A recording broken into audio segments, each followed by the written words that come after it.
ጎርጎርዮስ የሚባል ቤተክርስቲያን ነበረ። እዛ ነበረ ጸበል የተቀመጥኩት።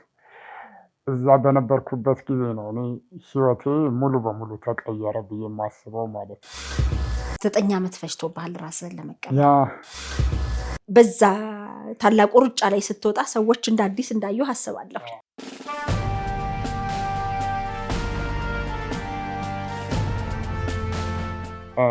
ከራሴ ጋር ከትናንትናዬ ጋር ነው እየተወዳደርኩ የነበረው እና እኔ መቼም ስኬታማ እንደማልሆን ባለኝ አካል እንትን የተነሳ ማለት ነው። ስኬታማ ይሆናሉ ብዬ የማስባቸውም ሰዎች ጥሩ ሁኔታ ውስጥ ያሉ ወይ ከጥሩ ቤተሰብ የተወለዱ እዚህ ጋር ጺሜን በቃ ለእነሱ መታሰቢያ ነው ያደረግኩት ማለት ነው። ይህ እናቴ ነች የአባቴ ነው ማለት ነው። መጀመሪያ ጉድለቱን ማመን፣ ከዛ በኋላ ደግሞ ጉድለቱን የሚሞላበትን ሀሳብ ለመጠየቅ በፍጹም ማፈር የለበት። ሁሉም ነገሮች እነሱ ካልሆኑት ነገር ጋር ስናወዳደራቸው ሁሉም ተሸናፊ ናቸው። የሰው ልጅ ካለፈ በኋላ ብናለቅስ ምንም ትርጉም የለውም። በህይወት እያለ ግን ለዛ ሰው ወይም ለዛች ሴት ምን አድርገናል?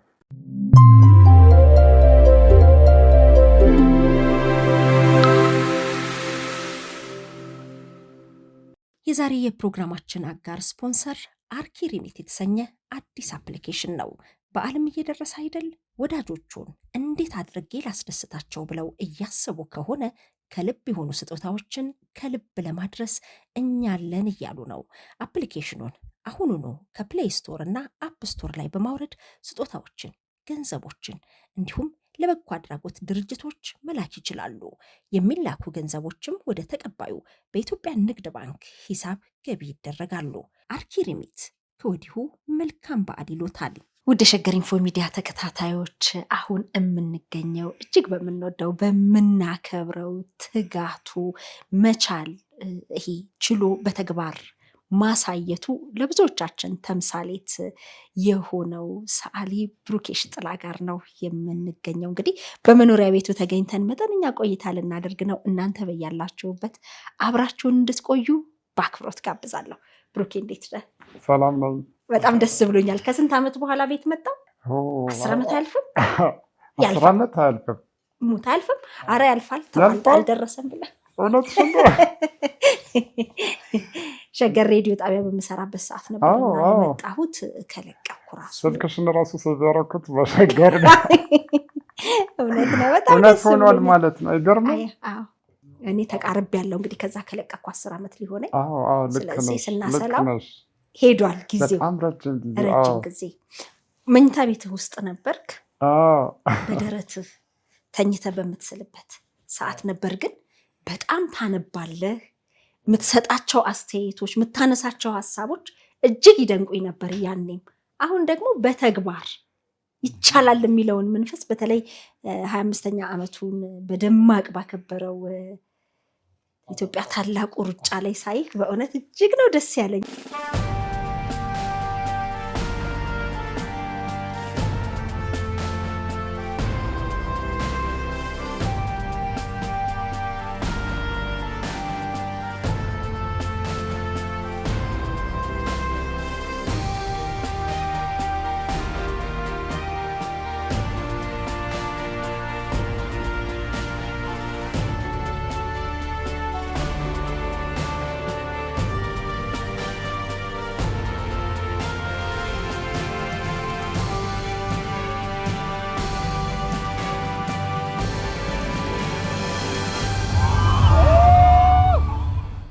እስቲ ስሜቱ መንፈሱ በዛ ታላቁ ሩጫ ላይ ስትወጣ ሰዎች እንደ አዲስ እንዳዩ አስባለሁ። እንዴት ነበር? በጣም ደስ ይል ነበረ። እኔ በጣም ነው ደስ ያለኝ። ያው በጣም ብዙ ሰው ነበረ፣ በጣም ብዙ ሚዲያዎች ነበሩ። ከዛ በላይ ደግሞ ይህንን ውድድር አይቶ ደግሞ ሰው ውስጥ የተፈጠረው ጥሩ መንፈስም ደግሞ እሱ ነው ትልቁ ልናስተላልፍ የፈለግነውም ከታላቁ ሩጫዎችም ጋር ለሰውም ማሳየትም የፈለግነው ነገር እሱ ነው። ምክንያቱም ታላቁ ሩጫ 25ኛ ዓመቱ ነው እና በዚህ 25 ዓመት ውስጥ ብዙ ውጣ ውረዶችን አልፈዋል አይደለ? የታላቁ ሩጫ ዝግጅቱ ሲጀመር ጀምሮ በትንሽ ቁጥር ነው የተጀመረው እና ነገር ግን ያለምንም ተስፋ መቁረጥ ያው ኃይሌ ይታወቃል፣ ሁሌ ይቻላል በሚለው አባባሉም ይታወቃል እና ያንን ይቻላል የሚለውን ደግሞ የእውነት በተግባርም ያሳየ የውድድር ፕሮግራም ነበር እና ይህንን ፕሮግራም ከአንተ ህይወት ጋር ደግሞ አንድ ላይ አድርገን ብንሰራውስ የሚል ሀሳብ መጣና ይህንን አይዲያ ደግሞ እኔ ፕሮፖዝ አረኳቸው። ለምን በዚህኛው ዓመት እየቆረጥኳቸው የገባቸውን ሀሳቦች ለነሱ አቀረብኳቸው። በጣም ወደዱት። ከዛ በኋላ እሱ ጸደቀና ያን ሩጫውን አደረገን ማለት ነው እና በጣም ደስ ይል ነበረ። ለእኔ ከዝግጅቱ ጀምሮ ደስ የሚል ነበር። በጣም በጣም የሩጫውን ስዘጋጀ ራሱ ያንን ነገር እየሄድክ ነው የቆረጥከው? እየሄድኩ ነው የቆረጥኩት። ነገር ግን ከሩጫው ብቻዬን ነው የሮጥኩት። ነገር ግን እኔ ስሮጥ ግን ከብዙ ሰው ጋር እንደምሮጥ እያሰብኩት ነው ትሬኒንግ አረግ የነበረው። ምክንያቱም እዛ ቦታ ላይ ለማሸነፍ ነው አደለ? ነገር ግን ደግሞ ማሸንፈው ከራሴ ጋር ከትናንትና ጋር ነው እየተወዳደርኩ የነበረው እና ያንን ከትናንትና የተሻለ ነገር ለመስራት ከትናንትና የተሻለ ነገር ለማሳየት እንዲሁም ደግሞ ሰዎች ደግሞ ሁል ጊዜ ራሳቸውን ከሌሎች ጋር ከማወዳደር ይልቅ ራስን ከራስ ጋር ከትናንትና ጋር ማወዳደር መቻል። ምክንያቱም አንድ አባባል አለ፣ ሁሉም ነገሮች እነሱ ካልሆኑት ነገር ጋር ስናወዳደራቸው ሁሉም ተሸናፊ ናቸው የሚል እና ለምሳሌ ወፍን መብረር የምትችል ነች። ነገር ግን እንድትዋኝ ከአሳ ጋር ብናወዳደራት ተሸናፊ ነው የምትሆነው። አሳን ደግሞ እንዲያወጥተን ከአሞራ ጋር ብናወዳደረው እንዲሁ ተሸናፊ ነው የሚሆነው። ኢቨን በጣም መብረር አይችልም ከተባለ ትንሽዬ ወፍ ጋር እንኳን ብናወዳደረው ተሸናፊ ነው የሚሆነው እና የሰው ልጆችም ሁላችንም የተፈጠርንበት የራሳችን አካላዊ ሁኔታ፣ በባህላችን፣ በሁኔታችን፣ በጂኦግራፊካል አቀማመጣችን፣ በሁሉም ነገራችን የተለያየ የአእምሮና የአካል ሁኔታ ነው ይዘን የምንኖረው እና ራሳችንን ከሌሎቹ ጋር የምናወዳደር ከሆነ ሁል ጊዜ ውድቀታችንን ነው የምናፋጠነው ማለት ነው እና ራሳችንን ከራሳችን ጋር ማወዳደር መቻል እንዳለብንም ለማሳየት ነው ይህንን ውድድር እያዘጋጀ ነው። እዚህ አሸናፊነትህ የተረጋገጠ ነው። ያ የሁላችንም እኔ እዛ ቦታ ላይ ያንን ውድድር ሳደርግ ለእኔ ብቻ ሳይሆን ለሁላችንም ነው። ለሁሉም ሰው ዛሬ በሚሮጥበት የንግድ ሁኔታ ሊሆን ይችላል፣ የትምህርት ሊሆን ይችላል፣ በጣም ችግር ውስጥም ያለ ሰውም ሊሆን ይችላል፣ ስኬት ውስጥም ያለ ሰው ሊሆን ይችላል፣ በጣም በመንፈስ ጭንቀት ውስጥ ያለ ሰው ሊሆን ይችላል። ነገር ግን ራሱን ከትናንትናው ምን የበለጠ ሊያሻሽል ጥረት አድርገዋል። ራሱን ከትናንትና የበለጠ አንድ ደረጃ እንዴት ራሱን ማሻሻል እንደሚችል ጥረት ማለት በማንበብ ሊሆን ይችላል፣ ሰዎችን በመጠየቅ ሊሆን ይችላል፣ መንፈሳዊ ቦታዎች በመሄድ ሊሆን ይችላል።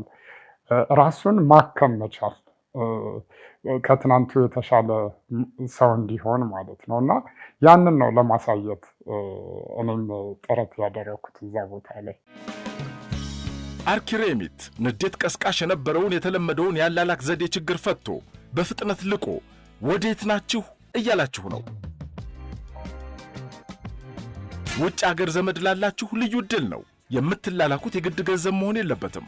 የልባችሁን ስሜትና የመንፈሳችሁን ጽናት የሚገልጹ የተለያዩ ሐሳብ ገላጭ መልእክቶችን አስውቦ ከመላክ ጀምሮ አርኪ ሬሚት ለበጎ አድራጎት ድርጅት ለመለገስ የልደት ስጦታ የበዓል ልዩ ገጸ በረከት ለመቸር ያስችልዎታል። ከየትኛውም የዓለም ክፍል ቪዛና ማስተር ካርድ በመጠቀም የአሜሪካ ዶላር፣ የካናዳ ዶላር፣ ፓውንድ፣ ዩሮ፣ ድርሃም እንዲሁም የተለያዩ ሀገር ከረንሲዎችን በተገቢው ፍጥነት መላክን አርኪ ሬሚት ያሳልጥልዎታል። የአርኪ ሬሚት አፕሊኬሽንን አሁኑኑ ከፕሌይ ስቶር እና አፕ ስቶር በማውረድ ለወዳጆቹ ይላኩ። በነገራችን ላይ የሚላኩ ገንዘቦች በቀጥታ ወደ ኢትዮጵያ ንግድ ባንክ ሂሳብ ገቢ ይደረጋሉ። አርኪ ሬሚት። ብዙዎችም ይሄ መንፈስ ውስጣቸው እንዲገባ ምክንያት ሆነሃል፣ ተሳክቶላችኋል። በጣም በጣም አመሰግናለሁ። የመጡልህ አስተያየቶች ወይም ግብረ መልሶች የሉ በሁኔታው? በጣም ብዙ ሰው በጣም ደስተኛ ነበረ። በጣም ደስተኛ፣ ምክንያቱም ከታላቁ ሩጫው ከመጀመሩ በፊት ነበረ የቀረበው እና ብዙ ሰው የማየት እድሉን አግኝቶ ነበረ። ብዙ ሰው የመስማት እድሉን አግኝቶ ነበረ። እንዲሁም ታላቁ ሩጫም ካለቀ በኋላ ደግሞ በቪዲዮ ሲዘዋወር ነበረ ለብዙ ሰው እና ያንን በማየት በጣም በጣም ብዙ ሰው ኢቨን ለልጆቼ ሁሉ አሳየኋቸው ያለኝ ሰው አለ። ይቻላል የሚለውን ነገር የበለጠ እንዲያውቁት በቃ ቁጭ አድርጌ ነው ያስተማርኳቸው። ቪዲዮን እያሳየው ደጋግሜ ነው ያሳየኋቸው ያለኝም ሰው አለና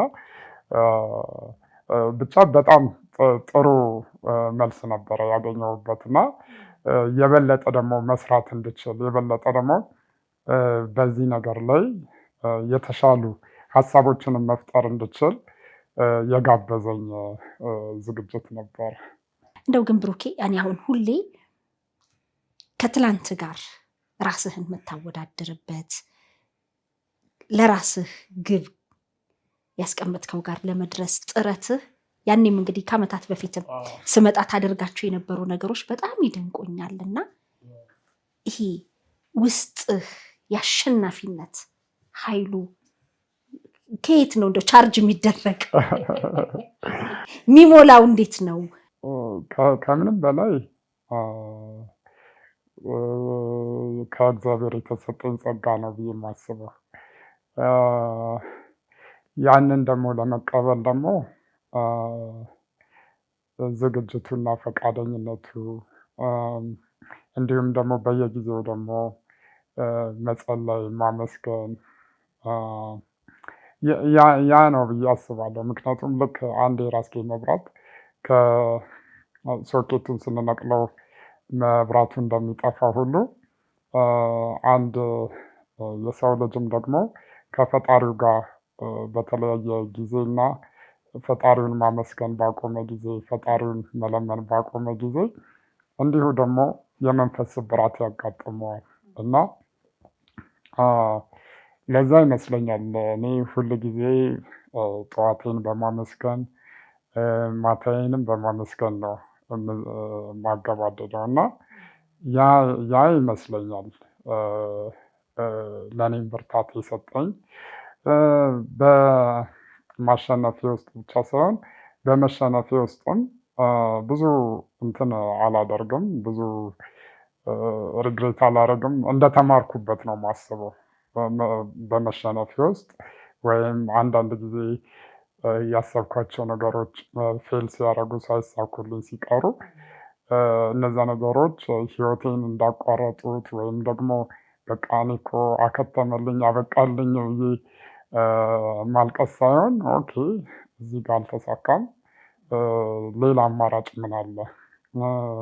ይሄኛው እንደዚህ ተምሬበታለሁ፣ ከዚህ በኋላ ደግሞ ያለውን በምን መልኩ አሻሽዬ ልሰራው እችላለሁ ብዬ ነው ማስበው በብዛት ማለት ነው። እና ያ አንዳንድ ጊዜ ማልቀስ አለ፣ ያው ተፈጥሯዊ የሰው ልጅ ባህሪ ነው። አንዳንድ ጊዜ መናደዶች ሊኖሩ ይችላሉ። ግን በመናደድ ውስጥ ግን እንድቆይ ራሴን አላደርገውም። ቶሎ ብዬ ከዛ ነገር ውስጥ ለመውጣት ነው ጥረት የማደርገው። ምክንያቱም በዛ አይነት ስሜት ውስጥ ብዙ በቆየን ቁጥር የበለጠ ያለንንም ጭምር ይዞብን የሚሄድ ለጎደለው ስናዝን ስለዛ በዛ በመናደድ ውስጥ ብዙ ለመቆየት እንትን አላደርግም። ቶሎ መፍትሄ ሊሰጡኝ የሚችሉትን ወይም ደግሞ ያንን ነገር ከአእምሮ ውስጥ ሊያወጡልኝ የሚችሉ ሀሳቦችን ነው ለመቀየር ጥረት የማደርገው። አፍላ ወጣቱ ብሩክ አፍላነቱ በነበረ ሰዓት እንግዲህ ነጋችን ምን እንደሚሆን አናውቅም። ማንም ሰው እንዲህ ነው ማለት አይችልም። ዛሬ ላይ ሞላልኝ ወይም እንዲህ ነው ያለ ለነገው ዋስትና አይደለም። በተለይ ለአሁኑ ትውልድ ከታች ለሚመጡት የህይወት ማስተማሪያ የጥንካሬ ተምሳሌት በሚል እንግዲህ ግንባር ቀደም ከሆኑት መካከል አንተ ነህ። ለታናናሾችህ ስላንተ ምንም ለማያውቁ ባጭሩ እንዴት አድርገህ ነው የምትገልጸው? እኔ ብሩክ የሺጥላ ነኝ ብለህ ሰዓሊነትህን የህይወት ትጋትህን ለማሸነፍ ከትላንትህ ጋር የምትወዳደረውን እንዴት ነው የምትገልጽላቸው? የሚገርምሽ ነገር እስከዛሬ ከተጠየቁት ጥያቄ ከባዱ ጥያቄ ይመስለኛል። አርኪሬሚት ንዴት ቀስቃሽ የነበረውን የተለመደውን ያላላክ ዘዴ ችግር ፈቶ በፍጥነት ልቆ ወዴት ናችሁ እያላችሁ ነው። ውጭ አገር ዘመድ ላላችሁ ልዩ ዕድል ነው። የምትላላኩት የግድ ገንዘብ መሆን የለበትም። የልባችሁን ስሜትና የመንፈሳችሁን ጽናት የሚገልጹ የተለያዩ ሐሳብ ገላጭ መልእክቶችን አስውቦ ከመላክ ጀምሮ አርኪሬሚት ለበጎ አድራጎት ድርጅት ለመለገስ የልደት ስጦታ የበዓል ልዩ ገጸ በረከት ለመቸር ያስችልዎታል። ከየትኛውም የዓለም ክፍል ቪዛና ማስተር ካርድ በመጠቀም የአሜሪካ ዶላር፣ የካናዳ ዶላር፣ ፓውንድ፣ ዩሮ፣ ድርሃም እንዲሁም የተለያዩ ሀገር ከረንሲዎችን በተገቢው ፍጥነት መላክን አርኪሬሚት ያሳልጥልዎታል። የአርኪሬሚት አፕሊኬሽንን አሁኑኑ ከፕሌይ ስቶር እና አፕ ስቶር በማውረድ ለወዳጆቹ ይላኩ። በነገራችን ላይ የሚላኩ ገንዘቦች በቀጥታ ወደ ኢትዮጵያ ንግድ ባንክ ሂሳብ ገቢ ይደረጋሉ። አርኪሬሚት አሁን ቴክኖሎጂው ዘመኑ ያኔ በሬዲዮ በቴሌቪዥን በደንብ ስላንተ ከመነሻው ጀምሮ ታሪኮችን እንዳለንበት አጋርተናል። አሁን ሶሻል ሚዲያው በተለያየ መልኩ በጣም ብዙ ወጣቶች አሉ። ብሩክ ማን ነው ለሚለው ካንተው አንደበት። ብሩክ ሰዓሊ ነኝ።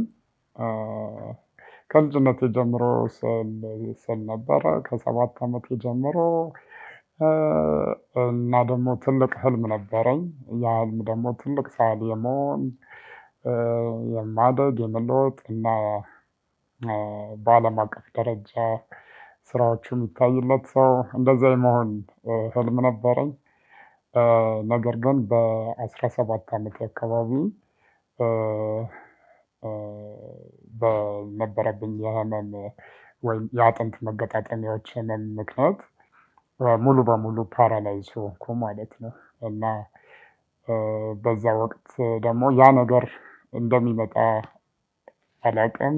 ወይም ደግሞ ልክ ቅድም እንዳልሽው በህይወታችን ላይ ምን ነገ ምን እንደሚመጣ ነገ አይደለም ከደቂቃዎች በኋላ ምን እንደሚከሰት አናውቅም። እና እኔም በዛ ወቅት በጣም ከፍተኛ ተስፋ መቁረጥ ውስጥ ገብቼ ነበር። በጣም ራሴን እስከ መጥላት የሚያደርስ ድረስ ማለት ነው። ምክንያቱም በዛ ጊዜ ወጣት የሆንኩበት ጊዜ ነው። 17 ዓመት ከ6 ከ7 ወር አካባቢ ነኝ። እንደ ጓደኞቼ መሮጥ መጫወት የሚያምረኝ ወቅት ላይ ነው። በዛ ላይ ደግሞ በጣም ትልቅ ህልም ይዤ የተነሳው ሰው ነበርኩ። የሚገርምሽ ነገር በዛ ወቅት ኤግዚቢሽን ለማሳየት ሁሉ እቅድ እያቀድኩ ነበረ። እና ያኔ 9ኛ ክፍል ነበርኩ እና በቃ አስቤ የነበረው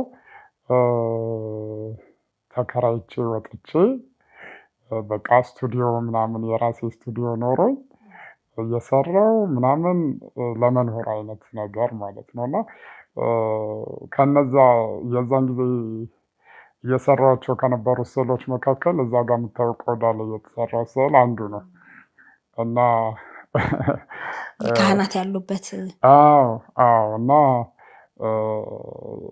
እሱን ስራ የሰራሁት በቃ አሁን ኤግዚቢሽን አቅርቤ ምናምን ስዕሎችን ሸጬ ተከራይቼ ወጥቼ የራሴን ስቱዲዮ ምናምን አድርጌ ምናምን እና እዛ በቃ እዛ ያው ልጆች እያለሽ አርት ስኩል ያሉ ልጆችን ምናምን የምታወቅ እድል አጋጥሞኝ ነበር እና እነሱ ሲያወሩ ስሰማ በቃ ፈረንሳይ አካባቢ ብዙ አርቲስቶች አሉ፣ እዛ ርካሽ ነው ሲባል ሰማለሁ። ሰፈር ሁሉ መርጠሃል? በቃ መርጫለሁ እና ተለቅ ያለ አንድ ቤት ምናምን ተከራይቼ እዛ አካባቢ በቃ ትልቅ ስቱዲዮ አድርጌ በቃ ከቤት ወጥቼ ለመኖር ነበረ አቅድ የነበረው እና በዛ ስሜት ውስጥ በነበርኩበት ጊዜ ነው የታመምኩት ማለት ነው እና እየተዘጋጀውም የነበረበት ጊዜ ነበረ። በጣም ብዙ ስዕል ኮሌክት አድርጌ ነበረ በዛ ወቅት ማለት ነው።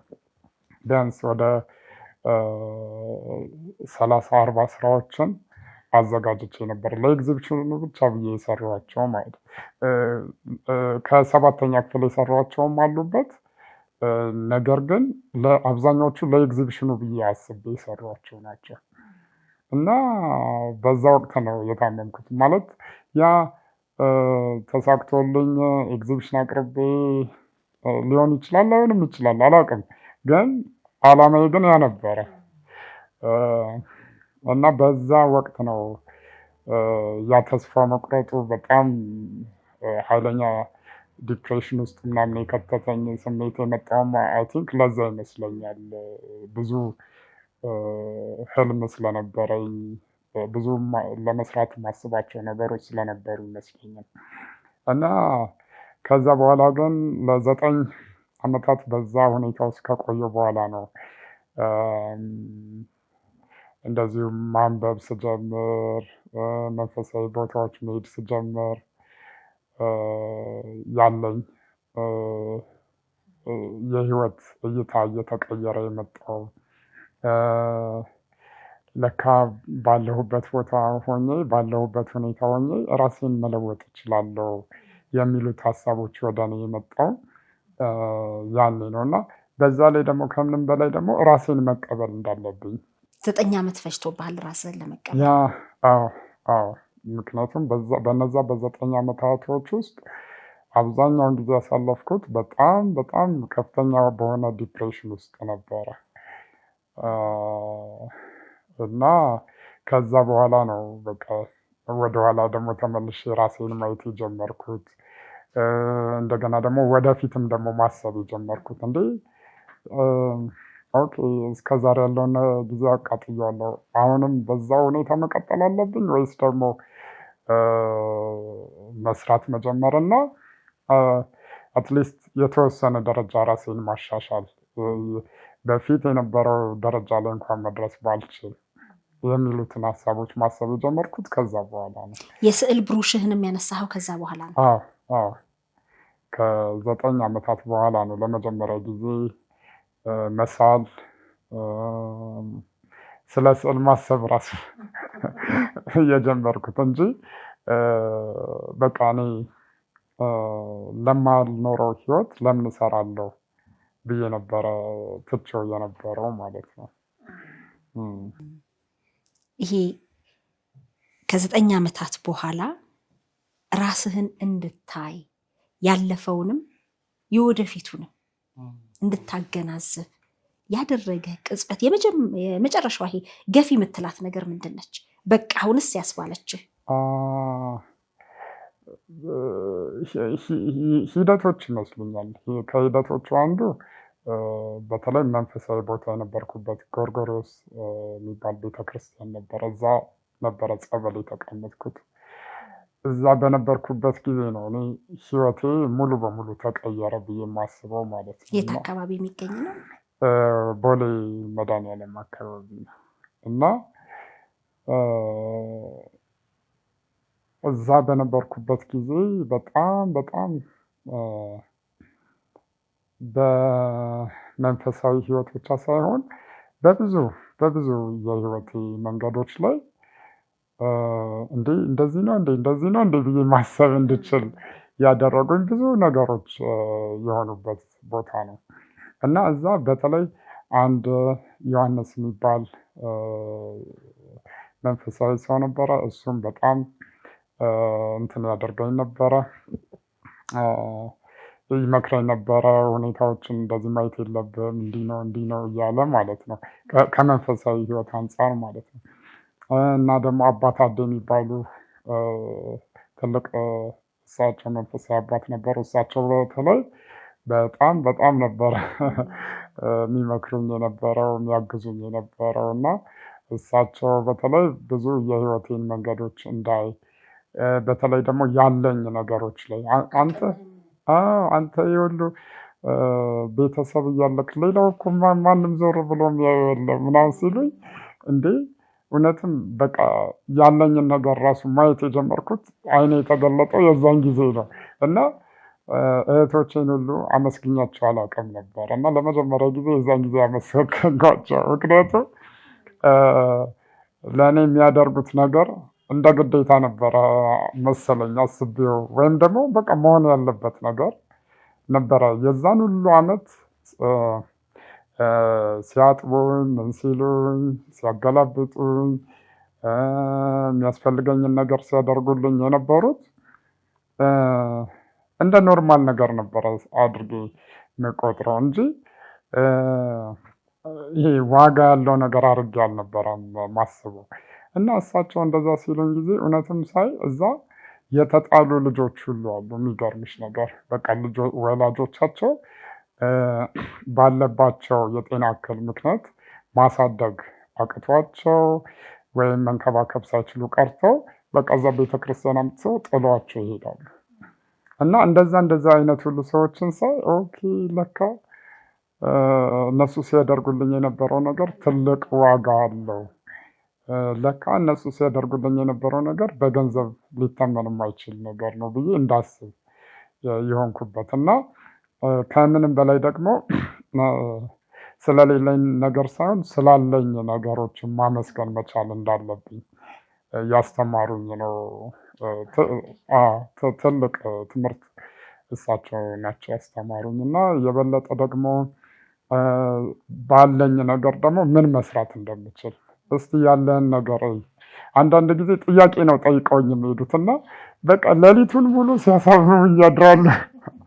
ለጥያቄው መልስ ፍለጋ እኔ ደግሞ ማሰብ የማልፈልጋቸው ጥያቄዎች ነው እንትን አድርገውብኝ የሚሄዱት አብርተውብኝ የሚሄዱት ማለት ነው።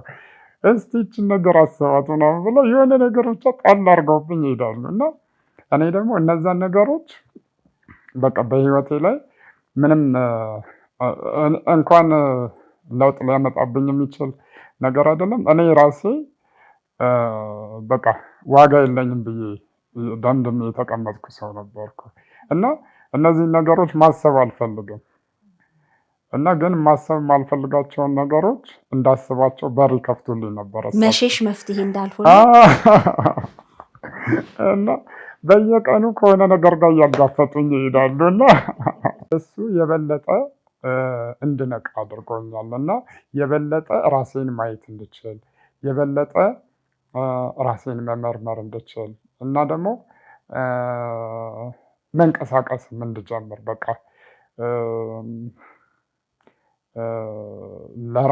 ራሴ እንዳለው ማወቅ እንዳለብኝ ሁል ጊዜ በቃ የእህቶቼ ወይ የቤተሰቦቼ የእናቴ ጥገኛ ሆኜ መኖር እንደሌለብኝ በቃ አንተ እኮ ትልቅ ሰው ነህ ምንድን ነው እዚህ የምትሰራው ተጋድመህ ይሉኛል ማለት ነው እና በጣም ተግባብተን ስለነበረ ምን ያህል ጊዜ ነው የቆየኸው? ወደ 7 ወር 8 ወር እንደዚህ አካባቢ ነው። ሙሉ ለሙሉ እዛው ነህ? ሙሉ ለሙሉ እዛው ነው የቆየሁት እና ከዛ ምንድን ነው እዚህ ተጋድመህ እኔን አግዘኝ እንጂ የሆነ ነገር ይሉኛል አንዳንድ ጊዜ። አካል ሳይሆን አይምሮ ነው ትልቁን ስራ የሚሰራው እና ያንን ማሰብ እንድችል ነው እና መጀመሪያ ላይ እንደውም ያናድዱኝ ነበር እንደዛ ሲሉኝ ማለት ነው። እንዴት እንደዛ ይሉኛል እንዴት እንጂ ምክንያቱም ከዛ በፊት እንደዛ ኢሜል ሰው እንደዛ አንተ አጠገብ ያንን የሚል ሰው ይላል እና በቃ ያ በጣም እንትን እያደረገኝ መጣ። ኦኬ ለካ ትክክል ናቸው ሁሉም ሰው ፖቴንሻል ይዞ ነው የሚወለደው ምናምን እና የሚሉትን ነገሮች በቃ እንትን እያደረግኩ መጣሁ እና እሳቸው ደግሞ በደንብ ከመንፈሳዊ ህይወት በመንፈሳዊ ቃላቶች ነው የበለጠ አጣፍጠው የሚነግሩኝ የነበረው ያሉትን ራሴን እንዴት መቀየር እንደምችል፣ ራሴን እንዴት ማበርታት እንደምችል፣ እንዴት በእግዚአብሔር ቃል ራሴን ማበርታት እንደምችል በቃ በጣም ደስ ደስ የሚሉ ነገሮችን ነበረ እንትን የሚሉኝ እና እነዛ ናቸው በጣም ያበረቱኝ እና እንደገና ደግሞ እንደ አጋጣሚ ሆኖ እዛ ብዙ መጽሐፎችን አነበብኩ። ምክንያቱም ጸበል ከተጠመቅኩ በኋላ ደግሞ ምንም የምሰራው ነገር የለም። ከአባት አዴ በኋላ ከዮሐንስ በኋላ ምናምን ብዙ ጊዜ ምንም ሰፊ ጊዜ ነበረኝ እና ግን እንደዛም ሆኖ ብዙ ሰዎች ይመጡ ነበረ። የሚገርምሽ ነገር አንተን ለማየት ወዳጆችህ፣ ጓደኞች ታስታውሻቸዋለሽ አይደለ? በጣም እድለኛ ነህ። በጣም በጣም እና እነሱ ይመጡ ነበረ፣ ይጎበኙ ነበረ እና ግን በቃ ከዛ ውጭ ያለውን ሰዓቴ ማሳልፈው በማንበብ ነበረ እና ማንበብ የጀመርኩት እዛ ስለሆንኩ ነው እንጂ ቤት የሆንኩ ጊዜ አላነበም ነበረ። ያኔ ነው የጀመርኩት። በቃ ምንም ምርጫ ስለሌለኝ ሬዲዮም የለ ምንም የለ እና በቃ በግድ ጀመርኩ ማንበብ ጀመርኩና እንደ አጋጣሚ ደግሞ ሆኖ ሰዎች የሚያመጡልኝ መጽሐፎች አሁን እያነበብኩ እንደሆነ ሲያዩ ምን ሲሉ በቃ በሚቀጥለው ሲመጡ ሌላ መጽሐፍ ይዘውልኝ ይመጣሉ። በቃ ብሩክ ማንበብ ጀምሯል ብለው ማለት ነው። እና የሚያመጡልኝ መጽሐፎች አብዛኛዎቹ የሰዎች የህይወት ታሪኮችን እና የሚያነቃቁ መጽሐፎችን ነበር የሚያመጡልኝ እና እነዛ መጽሐፎች ደግሞ የበለጠ ራሴን ማየት እንድችል ውስጥ ያለውን ፖቴንሻል እንዴት አድርጌ ማውጣት እንደምችል አንዳንድ ጊዜ አሁን ለምሳሌ መኪና ቢኖረን መኪናውን እንዴት መንዳት ካልተማረን መኪናው ጀስት ጌጥ ነው የሚሆነው እና እኛም ደግሞ እንዴት አሁን ለምሳሌ የሰው ልጅ በዚች ምድር ላይ የኖረው ከዋሻ ጀምሮ አይደለ እና ስልጣኔው እየመጣ እና ከዋሻ ጀምሮ ሲኖር እንግዲህ እርስ በርስ እየተማማረ ነው ሄደው ከመጀመሪያ ዋሻ ውስጥ እንዴት እንደሚኖር ከዛ እንዴት እንደሚያድን ከዛ ደግሞ ከዋሻ ውስጥ ወጥቶ እንዴት ነው ሲቪላይዜሽን የጀመረው ድንጋዮቹን እንዴት ነው እየጠረበ እንትን ያለው ምናምን የሚሉትን እነሱን ከልጅ ወደ ልጁ እያስተላለፈ ነው አደለ እዚህ የደረስነው። ልክ እንደዛ ሁሉ ደግሞ መንፈሳዊ ህይወታችንም ደግሞ እንደዚሁ ጋይድ ላይን ያስፈልገዋል ብዬ አምናለሁ እና እነዛ ጋይድ ላይኖች ደግሞ ሌሎች ሰዎች እንዴት ነው በህይወታቸው ከባዱን ጊዜ እና እነዛን ነገሮች እኔ ከዛ በፊት እንትን ብዬ አላውቅም ነበረ። በተወሰነ መልኩ የተወሰኑ ሰዎችን አይቼ ነበረ፣ ግን ይህን ያህል ለማመን የምፈልግበት ጊዜ አልነበረም። ዝግጁ አልነበርክም ለመቀበል እና ነገር ግን እዛ ጸበል ቦታ በነበርኩበት ጊዜ ራሴ እየተዘጋጀ ልክ አንድ የእርሻ መሬት ለእርሻ እየተጎለጎለ እንትን እየተደረገ እንደሚዘጋጅ ሁሉ እኔም እዛ የጸበል ቦታ ላይ በነበርኩበት ጊዜ አይምሮዬ ልክ በዛ የአፈር ሁኔታ ላይ በነበረበት ጊዜ ላይ እነዚህን መጽሐፎች ማግኘት ጀመርኩ እና በትክክለኛው ሰዓት ማለት ነው። እና እነዚህ መጽሐፎች ደግሞ ለእኔ ብርሃን እየሆኑኝ ነበር የመጡት። ምክንያቱም አብዛኞቹ እንደነገርኩሽ የሰዎች ባዮግራፊዎች ነበሩና እኔ በተለይ ለስኬት ተሰጠው የነበረው ትርጉም ትክክል እንዳልነበረ ለምሳሌ እዛ ካነበብኳቸው መጽሐፎች ውስጥ ለእኔ በጣም ካበረታኝ መጽሐፎች ውስጥ የካፕቴን አለማየሁ መጽሐፍ እና እሱ መጽሐፍ በጣም በጣም እንትን ብሎኛል። ምክንያቱም እኔ ከዛ በፊት ካፕቴን አለማየሁን በቴሌቪዥን ምናምን ብዙ ጊዜ ይታዩ ነበረ እና በቃ ከስኬት ጋር የተወለዱ ሰው ነበረ የሚመስሉኝ የነበረው ማለት ነው።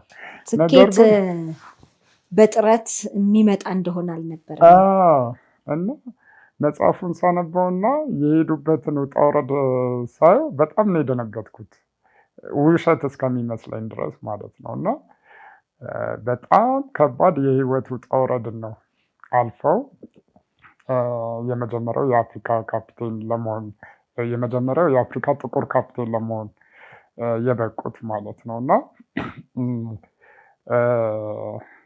ያ በጣም ትልቅ ኃይል ነበረ የፈጠረልኝ። እንዲህ እንደዚህ ይቻላል ምናምን ብዬ እንዳስብ በቃ እኔ እሳቸውን ሳስባቸው ከና አረንጓዴ ልብሳቸው የተወለዱ ነበረ የሚመስለኝ። እና በቃ ስኬትንም እንደዛ አድርጌ ነበረ ማስበው። በቃ እኔ መቼም ስኬታማ እንደማልሆን ባለኝ አካል እንትን የተነሳ ማለት ነው። በቃ ስኬታማ ይሆናሉ ብዬ ማስባቸውም ሰዎች ጥሩ አቋም ያላቸው፣ ጥሩ ሁኔታ ውስጥ ያሉ፣ ወይ ከጥሩ ቤተሰብ የተወለዱ እንደዛ አድርጌ ነበረ ማስበው። ነገር ግን ከዛ መስመር ውስጥ እንደወጣ አደረገኝ እነዚህ መጽሐፎች ማንበብ መቻሌ ማለት ነው። ከዛ በኋላ ደግሞ እንደዚህ የሚያነቃቁትን ምናምን ደግሞ የበለጠ ጥሩ እይታን እየፈጠሩልኝ፣ ጥሩ ማንነትን እየፈጠሩልኝ፣ በፊት የምነጫነጭባቸው የነበሩ ነገሮችን፣ በፊት ማለቅስባቸው የነበሩ ነገሮችን አሁን ቆም ብዬ እንዳስብ ኦኬ እንደዚህ ለካ መሆን ይችላል፣ በዚህ ለካ ማለፍ እችላለሁ፣ እኔ ለካ እንዲህ አይነት አቅም አለኝ፣ እኔ ለካ እንዲህ አይነት ችሎታ አለኝ፣ ችሎታዬን በዚህ ማውጣት እችላለሁ ምናምን የሚሉትን ነገሮች የበለጠ ማየት እንድችል፣ እንደገና ደግሞ አካላዊ ማንነታችን የእኛን ትክክለኛውን ማንነታችን እንደማይወስነው፣ አካላዊ ቁመናችን ወይም ደግሞ እሱ ልንሰራ ያሰብነውን ነገር እንትን ወሰን እንደማይኖረው፣ በተለይ ደግሞ ብዙዎቹ ምሳሌ ሲሰጡ የነ ስቲቨን ሆፕኪንስን የነ ኒክ እጅ እግር ሳይኖረው ያንን ሁሉ ነገር መስራቱ ምናምን እንደዚህ በምሳሌ ደግሞ የበለጠ እነዛን ነገሮች እያዩዋቸው ሲመጣ በቃ የኔ ህመም ትንሽ እየሆነብኝ መጣና ያ አንዳንድ ጊዜ እንደውም ቅንጦት ሆነብኝ ማለት ነው። እና በተለይም ደግሞ እዛ ጸበል ራሱ ያሉትን ደግሞ ሰዎችም ሳይ ደግሞ ከዛ በፊት ከቤት ወጥቼ ስለማላቅ ውጭ ያለውን ሁኔታ ምንም አላቅም ነበረ። እና እዛ ጸበል ቦታ ላይ ደግሞ በጣም ከኔ ባሱ ሰዎች በጣም በቃ ሰውነታቸው ቁስል ምናምን ሁሉ ያለበት ሰዎች በቃ እየተሳቀቁ ቆመው ምን ብለው ምናምን በስንት ህመም ቆመው ምናምን ሲያመሰግኑ ሳይ እንዴ እኔ ምን ሆንኩ ታዲያ ያልኩ። እና አንዳንድ ጊዜ ወጣ ብሎ ማየትም ካለንበት እንትን እኔ አሁን ለ9 ዓመት እንዳልኩሽ ከክፍሌ ወጥቼ አላውቅም ነበረ። ከዛ በፊት የወጣሁት አንድ ጊዜ ጓደኞቼ አንድ አቤል የሚባል ጓደኛ ነበረኝና በስራ ምክንያት የሆነ መኪና መያዝ ጀመረ ማለት ነው። እና እሱ በስራ ምክንያት ያንን መኪና መያዝ ሲጀምር እሑድ ቀን የእረፍት ቀኑ ነበረ እና ዛሬ በግድ ነው ይዤክ የምወጣው ብሎ ከነ አልጋዬ ማለት ነው አልጋዬን እንትን ውስጥ ከቶ እንትኑ መኪናው እንደ ሚኒባስ ነገር ነው እና ትልቅ ነው እና እንትኑን መቀመጫዎቹን እንዳለ አንስተው ከዛ አልጋውን ከነ አልጋው፣ ምክንያቱም የዛን ጊዜ ተነስቼ መቀመጥ አልችልም፣ ዊልቸር የለኝም ነበረ እና በቃ እንዲህ አልነሳም። ሁሉንም እንትን ሲሰጡኝ አማራጭ ሲሰጡኝ እምቢ ነው የምላቸው መውጣት ስለማልፈልግ እና የዛን ቀን ግን በግድ ከናልጋዬ ይዘውኝ ወጥተው በቃ ከተማውን አሳይተው ምናምን ገብተው ነበር እና ከዛ ውጭ ምንም ወጥቼ አላውቅም ለ9 ዓመታት ማለት ነው። እና እዛ ጸበል ስገባና ያንን እዛ ያለውን ሁኔታ ሳይ እዛ ምን ያህል የታመሙ ሰዎች፣ ምን ያህል መዳንን የሚፈልጉ ሰዎች፣ ምን ያህል ኦፖርቹኒቲ ለማግኘት ጥረት የሚያደርጉ ሰዎችን፣ ጸሎት የሚያደርጉ ሰዎችን ሳይ እንዴ እኔ እኮ እንዲህ ያለኝ ብዬ ማሰብ ጀመርኩ። እኔም ከሌለኝ በታች ደግሞ የሆኑ ሰዎች አንዳንድ ጊዜ ማየት፣ ነገሮችን ማየት፣ መስማት ምናምን በጣም ጥሩ ነው። ሁል ጊዜ ራሳችንን ብቻ ሴንተር አድርገን የምናይ ከሆነ በሌላው ህይወት መለወጥ አንችልም። ልክ ቅድም ያነሳሁልሽ በቃ የሰው ልጆች እርስ በርስ አይደለ እየተማማረን የመጣ ነው። ልክ እንደዛ ሁሉ አሁንም ደግሞ 100% ከራሳችን ብቻ ልንማር አንችልም። ወይም ደግሞ 100% ራሳችን ላይ በሆነው ነገር ብቻ ወይም ራሳችን ላይ በሚከሰተው ብቻ ራሳችንን ልንለውጥ አንችልም። ከሌሎች ሰዎች መማር እና መለወጥ እሱ ትልቁ ይመስላል። አይ ቲንክ ብልጥ ሰው የሚያደርገው ያንን ይመስለኛል። ለዛ ነው እኔ 9 ዓመት የተኛሁት ሞኝ ስለነበርኩ። ከባድ ነው ማለት ረጅም ነው፣ እንዲሁ በቀላሉ አላለፈም። ያ 9 ዓመት በጣም በትልቅ መከፋት ውስጥ መደበቅ ውስጥ ነበርክ። ግን በቃ የቤተሰቦችህ አለኝታነት፣ አይዞህ ባይነት አለን ያሉበት ጓደኞች ጭምር በጣም የሚገርም ነው። እና አንስታቸው እስቲ አመስግኛቸው አላቅም ነበር ብለህ ነበር። እስቲ ስለ እናትህ ስለ እህቶችህ ንገረን። እናቴ አሁን በሕይወት የለችም፣ አባቴም በሕይወት የለም። ግን እናቴ ጸበል የገባው ጊዜ ምናምን ነበረች በሕይወት እና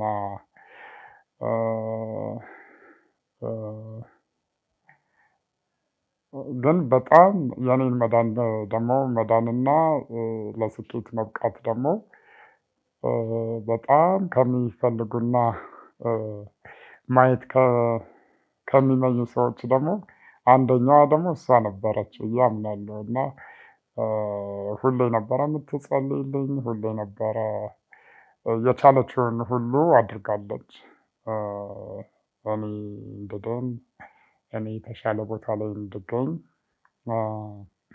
በተለይ ደግሞ እዛ ጸበል በገባሁበት ጊዜ በጣም ነበረ የምትጸልይልኝ። እሷ የፕሮቴስታንት እምነት ተከታይ ነች። ነገር ግን ሁሌ እየመጣች ጸበል ቦታ ታይኛለች፣ ትጠይቀኛለች እና ደግሞ የኔን እዛ ቦታ መግባት ፍላጎቴ ስለሆነ ምንም የተቃወመችውም ነገር የለም። የዛን ያህል ነበር። ልዩነት ኖረ? አሁን ብዙ ጊዜ የቤተሰብን ነው ይዘን። አዎ ለብዙ ጊዜ ፕሮቴስታንት ነበርን። ግን በመካከል እኔና አንድ እህቴ፣ 2 እህቶቼ ወደ ኦርቶዶክስ ተመለስን ማለት ነው። እና ይሄ በስንት መሰለሽ?